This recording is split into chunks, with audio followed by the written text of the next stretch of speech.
हरियाणा को नशा मुक्त बनाने के उद्देश्य से मुख्यमंत्री नायब सिंह सैनी ने शनिवार को करनाल के मधुबन में हरियाणा पुलिस अकादमी में राज्य भर के करीब 600 थाना प्रभारियों के साथ एक विशेष कार्यशाला और समीक्षा बैठक की। इस बैठक में हरियाणा के डीजीपी समेत पुलिस विभाग के वरिष्ठ अधिकारी भी मौजूद रहे। कार्यक्रम में राज्य में अपराध नियंत्रण, मादक पदार्थों की तस्करी पर रोक और कानून व्यवस्था को और प्रभावी बनाने के लिए आवश्यक दिशा निर्देश दिए गए।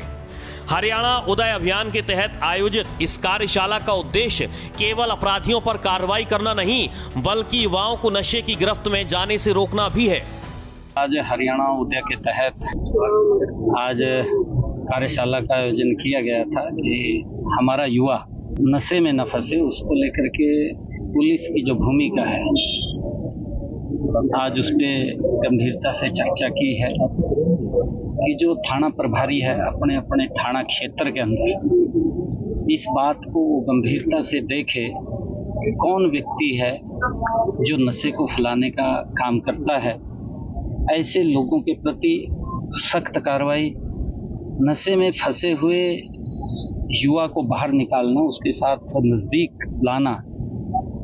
और हमने ये भी कहा है कि अलग अलग जो हमारे विद्यालय हैं, हमारे कॉलेजेज हैं, हमारे महाविद्यालय हैं, जिस भी संबंधित एसएचओस के क्षेत्र में पढ़ते हैं, उनका जरूर वो विजिट करें, युवाओं से बात करें, उनके संपर्क में रहें। इस प्रकार के युवाओं का जब पता लगता है तो उसको लेकर के भी उनसे चर्चा करें। हरियाणा सरकार प्रदेश में नशा मुक्ति केंद्रों की संख्या बढ़ाने और उनकी सुविधाओं को मजबूत करने के लिए तेजी से काम कर रही है। सरकार पहले भी सिरसा, एलनाबाद, डब्बाली और कई सीमावर्ती इलाकों में मैराथन, साइक्लोथॉन और जन जागरूकता अभियान चला चुकी है ताकि युवाओं को खेलों और सकारात्मक गतिविधियों की ओर प्रेरित किया जा सके। हमने अलग अलग उनकी तरफ से कुछ ऐसी मांगे भी आई थी कि हमारे जो डी एडिक्शन सेंटर्स हैं वो बनने चाहिए। उसके लिए हमने कहा है कि हम इसके लिए तत्परता से काम करते, हेल्थ और सेवा विभाग से बात करते हुए उसको गति से और बढ़ाने का काम करेंगे। हमने पिछले दिनों चाहे हमारा जो बॉर्डर एरिया था, सिरसा हो, एलनाबाद हो और हमारा डबवाली हो या अन्य और डिस्ट्रिक्टों के अंदर हम राहगिरी के कार्यक्रम चलाते हैं, मैराथन के कार्यक्रम चलाते हैं और साइक्लोथॉन पिछले दिनों यात्रा चली, इसको लेकर के कि हमारा युवा नशे से दूर और अपनी ऊर्जा उसके अंदर बढ़ाए।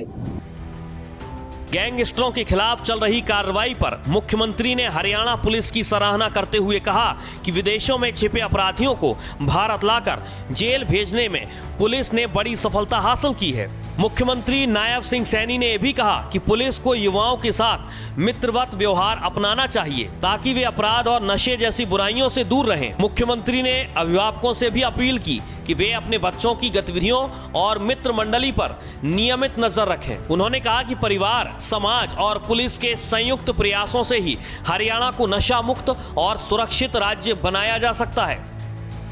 हमारी पुलिस जबरदस्त इसमें काम कर रही है कि उन्होंने गैंगस्टर्स को विदेशों से भी यहाँ ला करके जेलों में डालने का काम किया है। और हमने जैसा अभी कहा है कि मैंने कि उनसे हम मित्रता व्यवहार हमें यूथ के साथ रखना चाहिए ताकि वो गलत कामों में न जाए। और हमने ये भी कहा है, मैंने पिछले दिनों भी कहा था कि बच्चे के माता पिता अपने बच्चों के संपर्क में जरूर रहें। वो क्या गतिविधि कर रहे हैं, कहाँ जा रहे हैं, क्या काम कर रहे हैं, माँ बाप की भी एक बड़ी इसके अंदर जिम्मेवारी है। और अगर कहीं बच्चा गलत रास्ते पर जा रहा है, बिल्कुल उसको टोकना चाहिए। और आज आप देख रहे हैं हरियाणा किस गति से आगे बढ़ रहा है। हमारे लिए गर्व की बात है कि देश के अंदर अगर जवानों की गिनती होती है जो देश की रक्षा सुरक्षा के लिए लगे हुए हैं, तो सबसे ज़्यादा संख्या अगर कहीं आती है तो हरियाणा के युवाओं की आती है कि हरियाणा का युवा देश की रक्षा सुरक्षा के अंदर हर 10 जवान के बाद एक जवान हरियाणा का खड़ा हुआ मिलता है। ये हमारे लिए गर्व की बात है। मुख्यमंत्री नायब सिंह सैनी ने जोर देकर कहा कि हरियाणा पुलिस के कंधों पर कानून व्यवस्था की जिम्मेदारी के साथ साथ समाज के भविष्य की रक्षा का भी दायित्व है। उन्होंने मधुबन की हरियाणा पुलिस अकादमी की भी तारीफ की और ये कहा कि यहाँ ऐसे प्रहरी तैयार होते हैं जो समाज में विश्वास, सुरक्षा और न्याय की मशाल लेकर चलते हैं।